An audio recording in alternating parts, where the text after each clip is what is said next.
Waking up at 5 a.m. has been a dream for quite some time now. Although I must confess, I haven't been able to fulfill this dream till now. I can get up like at 7:30, 7, 6:30, maximum stretching it to 6ish, but no earlier than that. So my quest for getting up at 5 a.m. continues, but I'm sure I'm going to hopefully get there sometime soon. Hi guys, this is Rati here. Welcome back to my channel. Talking about getting up at 5 a.m. in the morning, I recently finished reading The 5 a.m. Revolution by Dan Luca. It's one of the most iconic motivational books of all times, especially when it comes to books that talk about the importance of getting up early in the morning and setting an early morning routine. So, of course, I'm going to recommend this book to you guys and tell you why you should read The 5 a.m. Revolution by Dan Luca. But before I begin the review, I just want to say something very quickly. Guys, please do show your love, appreciation, and subscribe to the channel. Thank you so much. So now coming to The 5 a.m. Revolution by Dan Luca.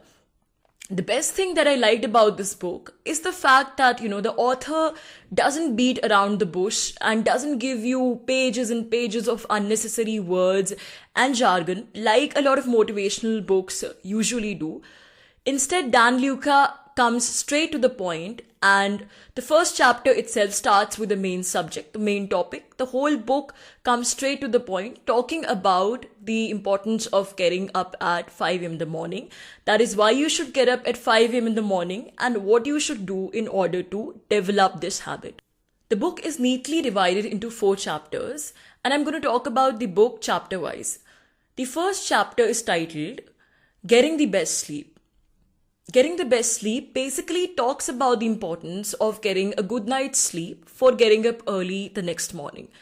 This chapter gives you a lot of practical tips, advice, and suggestions to create the right kind of atmosphere and ambience in your bedroom so that you can go to sleep at the right time and so that you can have a good quality of sleep.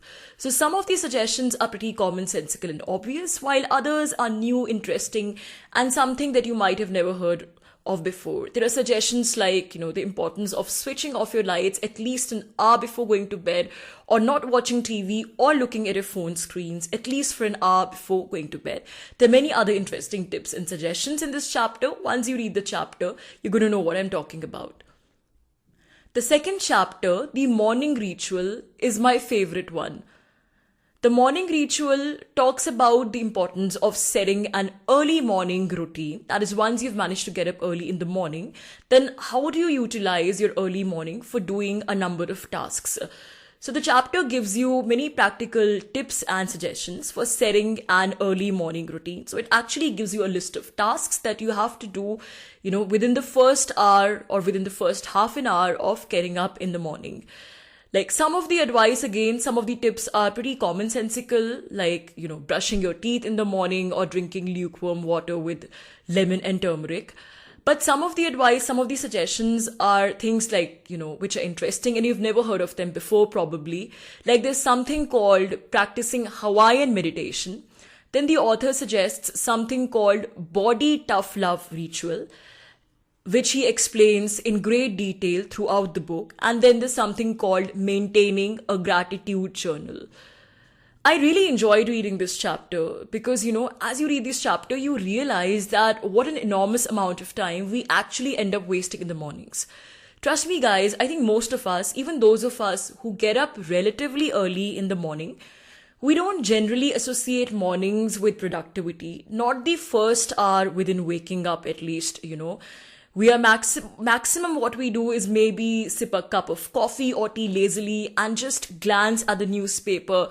But come on, how many of us can be confident about fulfilling so many tasks and be ultra productive, super productive within the first hour of waking up? So from that point of view, this book is a real eye-opener, no matter when you wake up, even if it's at 7 a.m., how do you utilize your early morning time and set an early morning routine? What's interesting here is that, the author is not just giving you a list of tasks to be done, early in the morning, once you get up, immediately after you get up. But also he allots, a certain kind of time limit to each task, like brushing your teeth 3 minutes, then drinking lemon water 2 minutes, then this 5 minutes, this kind of schedule. So this kind of stuff, and so much of discipline is really inspirational. Now, obviously, you don't have to implement everything that this book says, step by step. You can improvise according to your own lifestyle and preferences. And I think that's the fun element of reading this kind of a book. There's so many exercises here that you can actually, tweak them around, change them around a little bit to come up with your own creative exercises and to come up with your own customized early morning routine. The third chapter, the 5 a.m. revolution, gives you 50 reasons that why you should wake up at 5 a.m. in the morning. Now, I'm not going to tell you those reasons. Read the book and find out for yourself. Another thing that this chapter tells you is how to gradually increase your discipline level. And if you're really, undisciplined and you get up really late in the morning, you go to bed really late, then how do you gradually discipline yourself to get up early in the morning? So the author gives a very simple tactic that start going to bed just 10 minutes earlier than your scheduled time every night, and just 10 minutes every day. Follow this 10 minutes early routine till the time you start hitting the bed at 10 p.m. Because in order to get up at 5 a.m., you need at least 7 hours of sleep.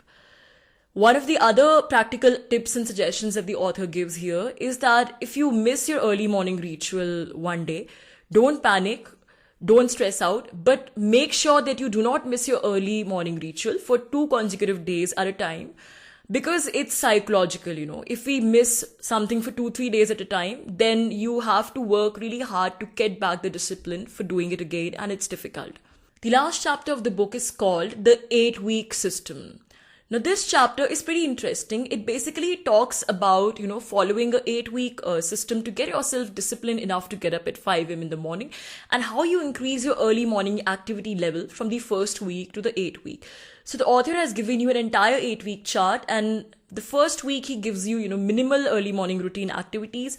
And by the time you come to the 8th week, these activities just go on increasing. So in the first week, you start with just an 8-minute activity schedule after you get up in the morning.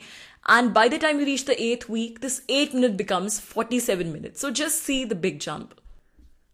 Then the last chapter, it's not exactly a chapter, but there is a section in the end called Extras, which has a lot of supplementary advice and information on, things which can help you to set a good early morning routine and increase your productivity in your early morning routine. I absolutely enjoyed reading this book, and the best part about this book is that, it's not theory, it's not practice. Like I said in the beginning of my review, it's a book which gives you practical advice and suggestions. It's like a workbook, I would say. You can directly apply these practical tips and suggestions to your lifestyle, obviously making a little tweaks, making a little changes here and there according to things that are available to you. The book is also very logically organized, scientifically written. Language is super easy, so it's very easy to understand. And every chapter has a number of subheadings, so all the points you can understand clearly. And even if you don't have time to, read the whole book from one page to the last page, you can actually skim through the main topics and understand the main content of the book. Although the book is titled The 5 a.m. Revolution, but I would say that the book is about a much broader lifestyle change, since it talks about the importance of structuring your day, scheduling your day well so that you can go to sleep early in the night in order to wake up early the next morning. So I would definitely recommend this book, The 5 a.m. Revolution by Dan Luca, to everybody who is looking for inspiration and motivation to be able to get up early in the morning, and some practical tips and advice which they can straight away apply to their life so that they start getting up early in the morning and you increase your work productivity as well as personal happiness and a lot of other things. So guys, that's it for today. Thank you so much for listening. The book is available on Amazon. I'm going to share the link to you, and I think currently there's a deal going on in which this book, if you have Amazon Prime membership, you can read this book on Kindle for free, which I think is a big win-win situation. So guys, thank you so much for listening. Bye for now.